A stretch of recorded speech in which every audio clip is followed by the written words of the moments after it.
Live from the home office of Ag Solutions Network, it's the AgEmerge Podcast. We're here to move the ag paradigm forward by helping you regenerate your soils using new ideas, research, and emerging technologies. Get ready to improve your soils, your crops, your livestock, and your family's livelihood. I'm Kim Sheese. And I'm Monte Scott. And we're your hosts. Thanks for joining us.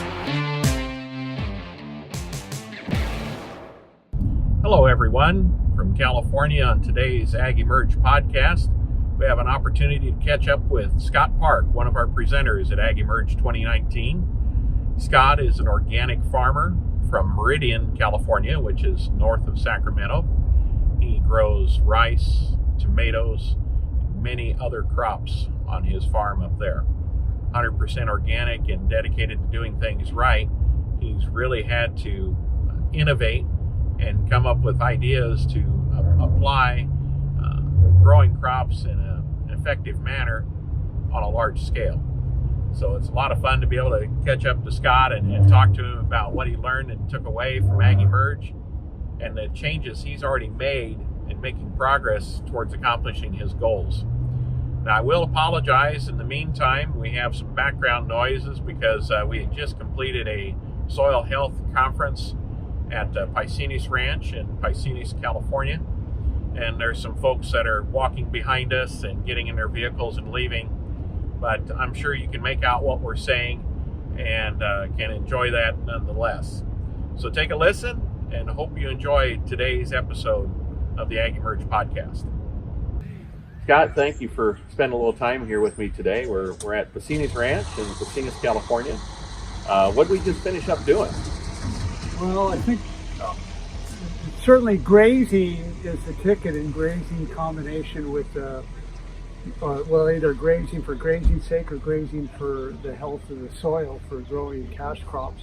So from my perspective, it certainly gives me a lot of reason to question and look at my own farm and how we can introduce both and still have a really profitable system.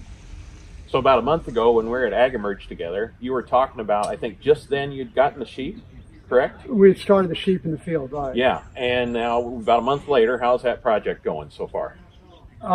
It's going well, except for I'm finding everything we do on our farm, we control. And this grazing part, we're going to, of course, go through with the custom this year. But in fact, one of the people at this gathering, I'm already talking about if he wants to come in. He has a lot of grazing experience and kind of ramrod the whole grazing thing and us do it ourselves next year. Because I there's no question I see the value in it.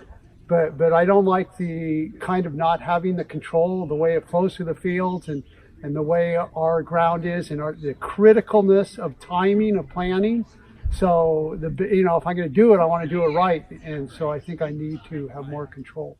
Okay. So it's not eliminating the grazing, it's doing the grazing, but it's doing it, trying to do it that matches our farming system. Now, do you think you'll get to year-round grazing or you'll control somebody else's animals? Do you plan on getting your own herd? No, that's what I plan on getting my own and and hiring somebody to run the whole show. And you're all in.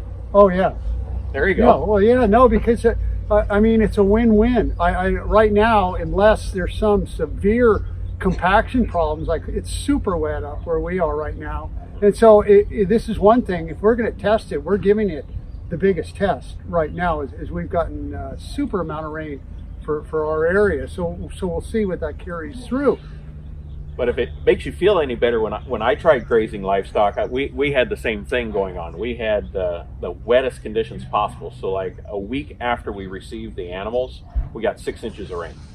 And then so we intentionally put them on one spot, and then we grazed, and then when we had another wet spell about a month later, we put them back on that same spot. And then we came in and no-till planted on top of that spot. And guess what we found? The yield was actually higher. Really? We didn't have a negative impact. So it's just, some things are just counterintuitive until you really try them on your own farm like you're doing.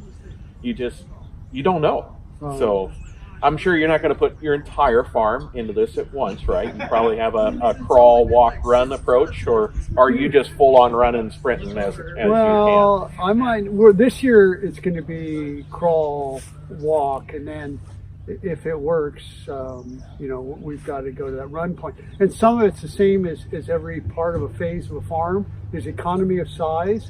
So, and some of that's hiring. Like, I don't have time. My son doesn't have time. Our world's booked full almost all year. And so if we hire somebody and we want to hire somebody good, we've got to have enough going on to warrant him. And so we're actually going to do a lot of cost analysis in the next couple of weeks before things get crazy, thanks to some of your help at lunchtime yesterday on running these numbers of steer and weight and what can get it. But I mean, crunch it seriously and look at it. But your question you asked about if it's year round, a lot of that will just be an evolution over the next few years. Like right now, he's the person who we're looking at hiring. He's already going, well, I want to contact Sierra Pacific, that in the summer we can use it. But really, if we have this tool and then we're doing interplanting, like in my mind, I see that we can get an almost full year run out of it. Just, I spend a huge amount. Well, I mean, on our farm, we're spending close to $400,000 a year on compost.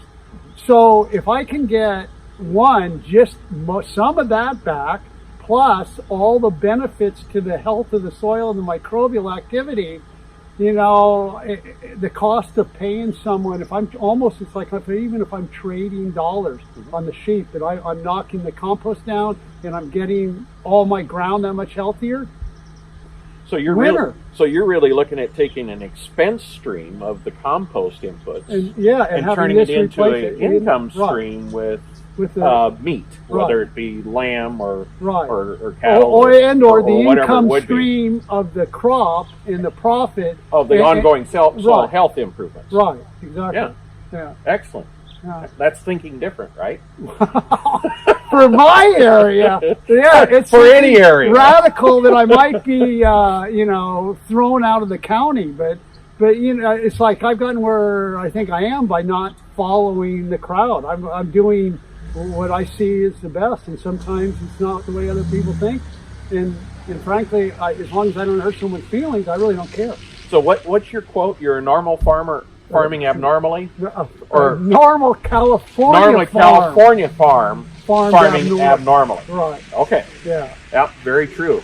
But I mean that willingness to be different, that mindset, right? Right. That's what allows you to venture into these things. Right. Yeah. No, I'm not afraid of doing something different, and I'm also I don't expect instant results. I've learned through time that some of the stuff, particularly in the soil world, it's going to take time. So I'm looking at where are we going? Like, I feel our farm's in a really good place now for environmentally and all the things, and we're making good money, taking good care of our people.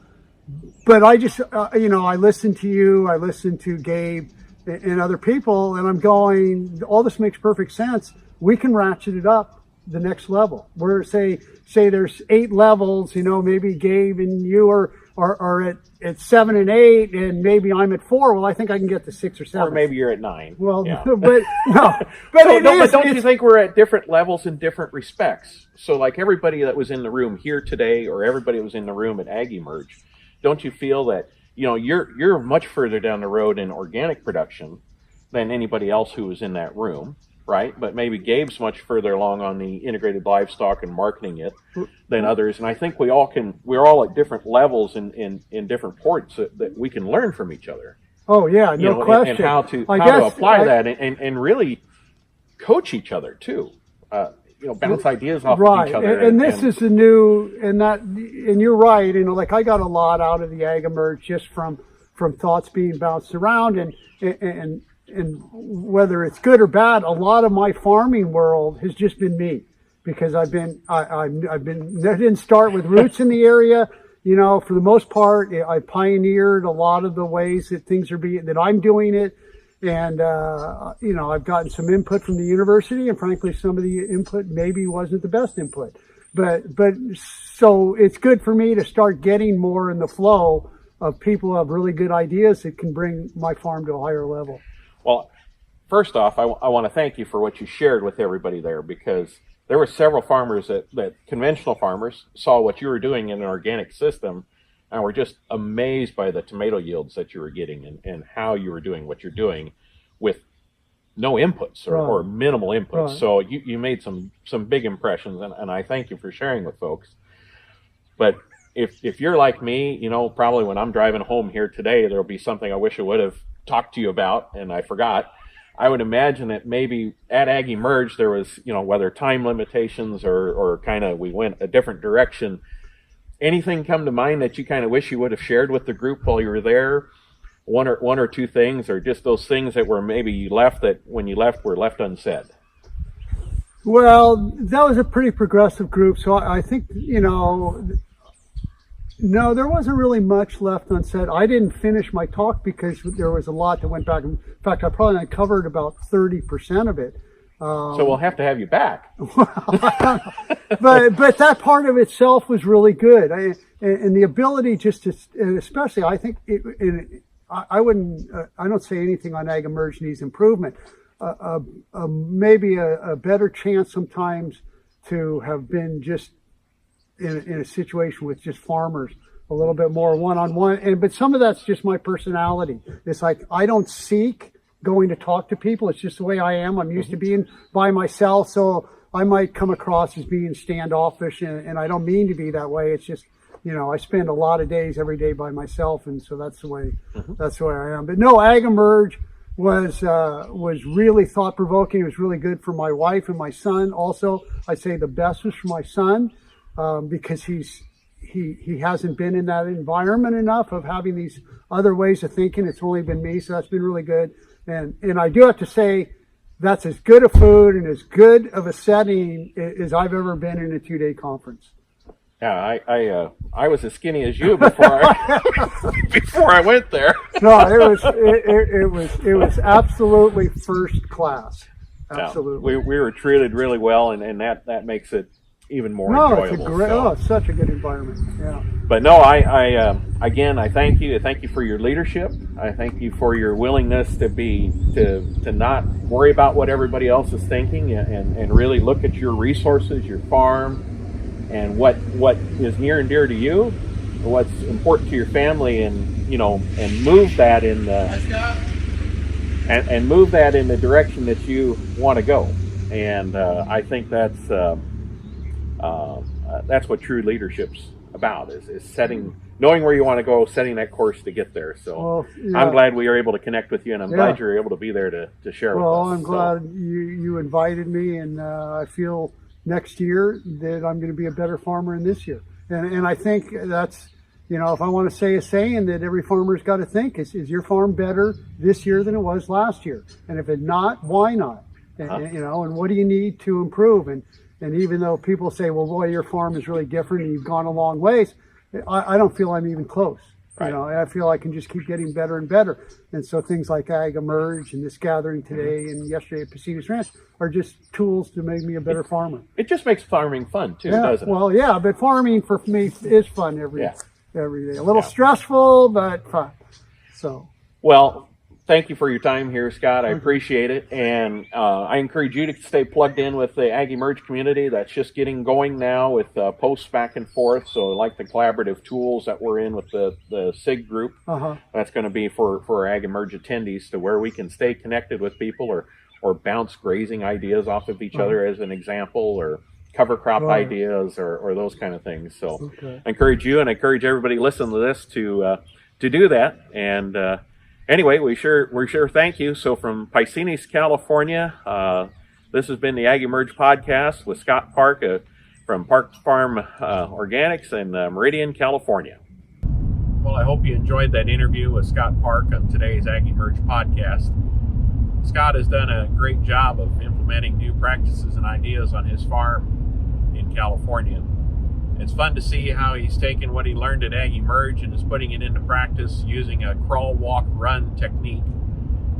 He's crawling right now at the sheep, integrating on his alfalfa acres, but they see how it works, and his son is just in love with what's going on out there.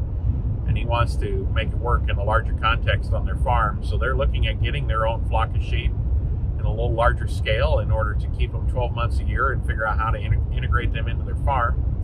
And then when he's got that done, I expect he'll scale that and probably sell wholesale and possibly even direct and bring more team members onto the farm, create more value and more opportunities for more people. So it's wonderful to see when people are given an idea and they have the right mindset to take action on it, and then have the leadership and support they need to make it happen.